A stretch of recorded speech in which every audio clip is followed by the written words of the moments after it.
Hello बच्चों, let's read the question. Hydra acid which contains nitrogen is.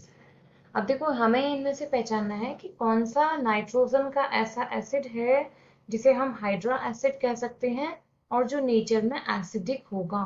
Option उसने हमको दिया है, ए पार्ट दिया है HN3, बी वाला पार्ट हमको दिया है HNO3, सी में हमसे कह रहा है HNO2 एंड डी में हमसे कह रहा है NH3। तो हमारा की कंसेप्ट यहाँ से क्या कहता है कि हमको ऐसा यहाँ पर नाइट्रोजन एंड हाइड्रोजन का एक मिलकर एक ऐसा कंपाउंड यहाँ पर सर्च करना है जो कि एसिडिक होगा। तो ओवरऑल हम उसे कह सकते हैं कि हमें यहाँ पर एक हाइड्रा एसिड सर्च करना है। देखो, चारों ऑप्शंस पर बात करते हैं। पहला इसने हमको दिया है HN3, दूसरा इसने हमको यहाँ पर दिया है HN और O3, यहाँ पर ऑक्सीजन भी आ रहा है, ठीक है। थर्ड वाला उसने हमको दिया है HNO2 और डी वाला जो है ये है NH3।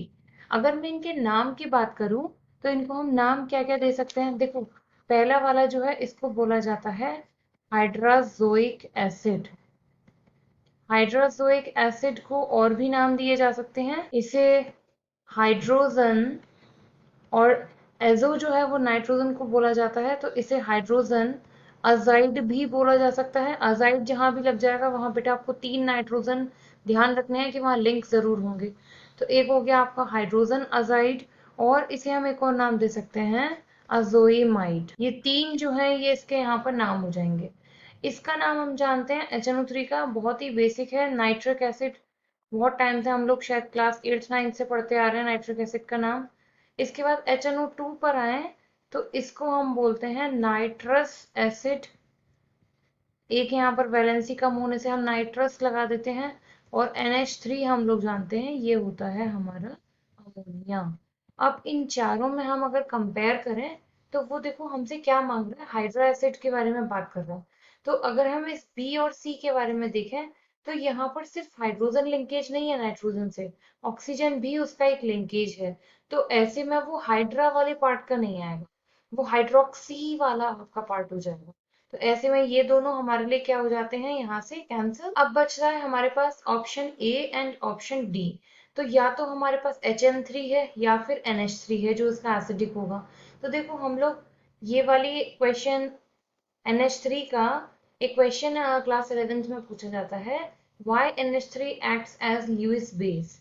तो वहां पर आप उसका रीजन देते हो कि नाइट्रोजन हाइड्रोजन से 3 लिंकेज बनाने के बाद एक उसके पास इलेक्ट्रॉन पेयर यहाँ पर एक्स्ट्रा रह जाता है, और इस इलेक्ट्रॉन पेयर को ये किसी को भी डोनेट कर सकता है। तो इस इलेक्ट्रॉन पेयर को डोनेट करने की वजह से ये ल्यूइस बेस की तरह बिहेव करता है। तो ये भी हमें पता चल गया कि ये हमारा बेस की तरह बिहेव करेगा, तो हाइड्रोजन एसिड ये भी नहीं है।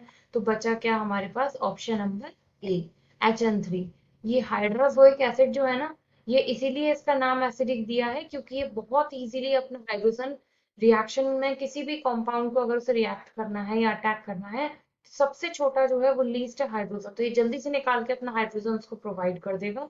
और जहां पर आपको इजीली H+ आयन रिलीज होते हुए मिल जाते हैं उसे हम स्ट्रॉन्गेस्ट एसिड कहते हैं। जैसे आपने जानते होंगे HCl के केस में अगर हम बात करें तो स्ट्रॉन्ग एसिड क्यों है वो, क्योंकि बहुत जल्दी आयनाइज हो जाएगा और H+ आयन रिलीज कर देगा। वही केस यहाँ लगेगा, इसीलिए HN3 जो है हमारा यहाँ पर करेक्ट आंसर है। I hope you understood well, thank you.